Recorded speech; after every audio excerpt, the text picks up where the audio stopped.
Everybody, and welcome back to the channel. So it's time to compare the two subs against each other, from the Q995D with soundbar and sub against Sonos Arc versus Subgen 3.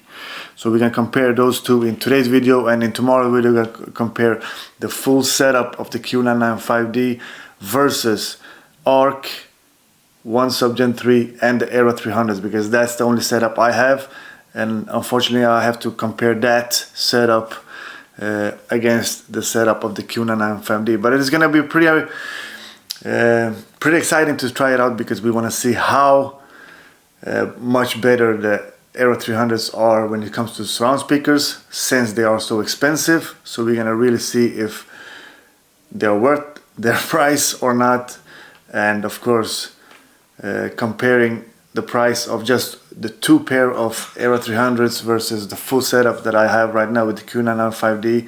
Let's see how much better the Era 300s is.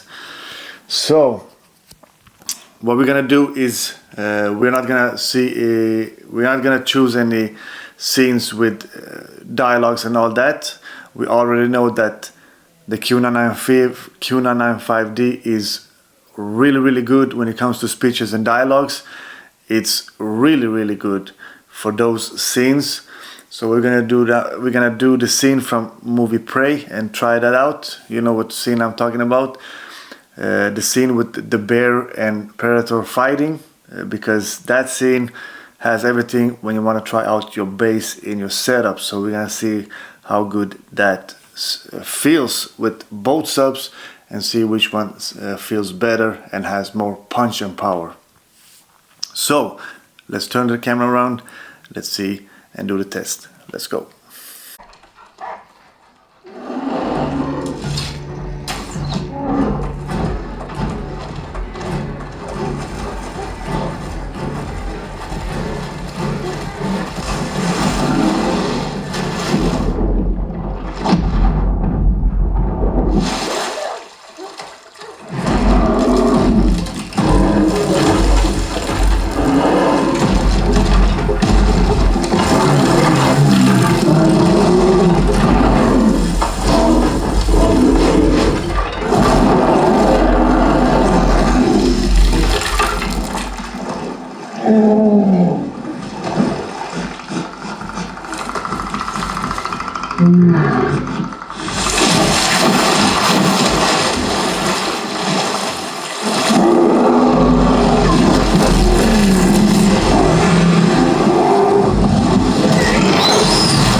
And that was the soundbar of the Q995D and the sub. I like the sub. It gives good amount of power. You feel it, especially in a medium-sized living room like I have. It's really good. I'm gonna be honest. It's one thing I like to overkill it with my stuff. So I like two subs with the Sonos, and if I would even buy four if they would allow that, without you having to group more subs in. So I'm that type of guy. So for normal people that doesn't do overkill with their stuff, I would say that this sub is good enough. It's really good. If you're one sub guy and you like that normal punch and power when you're watching a movie, then this sub is really good. It's doing its job really good. So let me just disconnect the soundbar, reconnect the Sonos Arc and Subgen 3, and let's do the same clip video test with those two. Let's go.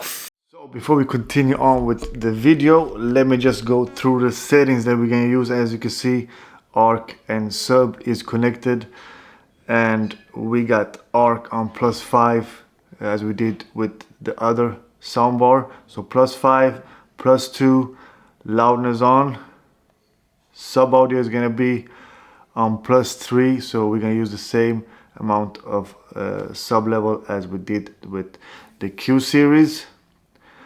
And height, yeah, we're going to have it on that. So that's the settings we're going to use.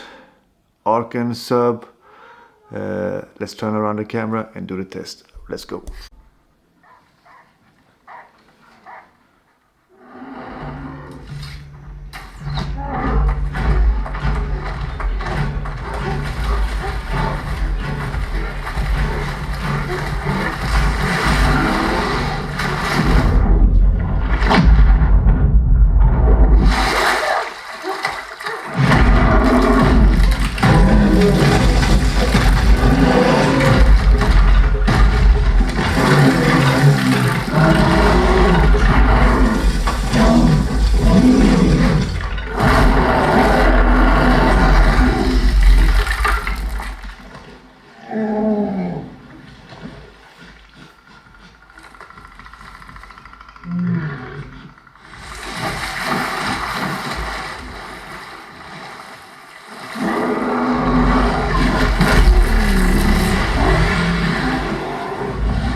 That was Sonos Arc with Subgen 3, the champ, I would say.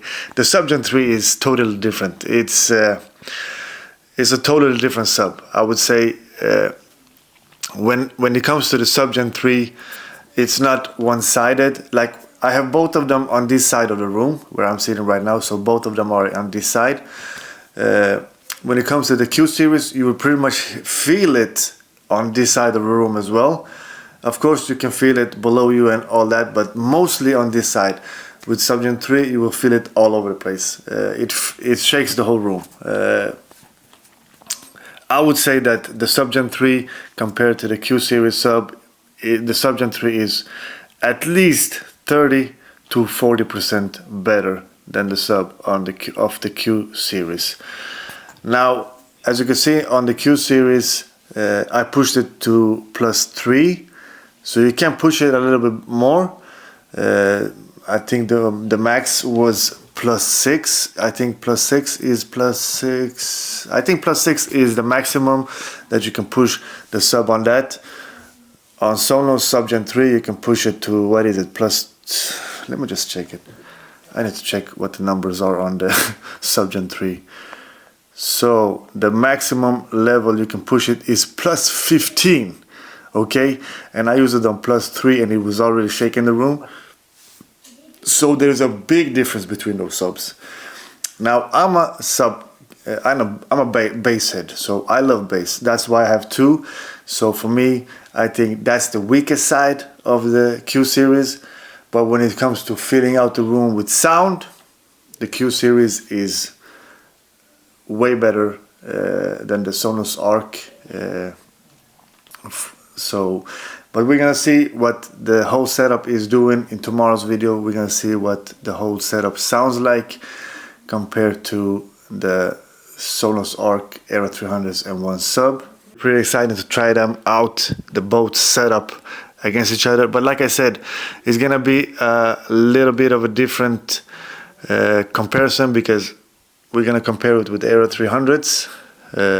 So keep that in mind, that we will have some advantage for the Sonos setup against that setup that I have right here. But it wouldn't be fair to try them out against Sonos ones either, because this has up-firing speakers with front drivers and side drivers. So it's 3 drivers that are on at once when it comes to surround, versus the Sonos ones that only has side speakers, not up-firing speakers, so to say. So yeah, the Sub Gen 3 is a top-notch sub, man. Plus 15, I would really love to try that plus 15 someday to really see what that is with 2 subs. We will maybe do a video of that just to see if we can make my neighbor hate me even more than he already does. But yeah, so stay tuned for tomorrow's video. We're gonna compare the full setup. Subscribe, comment, and like this video, and I'll see you on the next one. Bye.